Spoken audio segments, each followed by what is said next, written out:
發揮災害對策指揮中心嘅作用，賦予佢對各政府部門同機構提出建議嘅權力。石破茂下令加快成立防災廳嘅準備工作，務求喺出年例行國會上提交相關法案。又指示要穩步落實防災基本法修正案中嘅措施，同災區餐車登記制度，修訂南海海槽大地震防災相關計劃，以及評估首都圈一旦發生大地震嘅受災情況。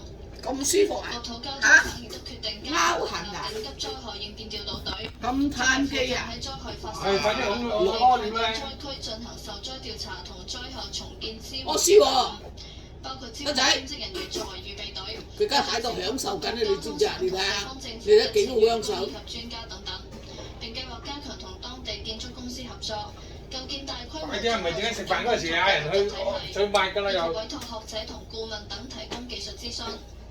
針對北佢唔海可以啊！我哋點解你吹場？發生多次救援地震，中國駐日大使館再次提醒在日同胞以及赴日旅遊嘅中國公民加強自身安全防範，提前確認避難所資訊，並呼籲民眾通過電視、網絡等方式密切關注地震動態同氣象預警等資訊。無線電視記者陳慧珊報道。我健康啊！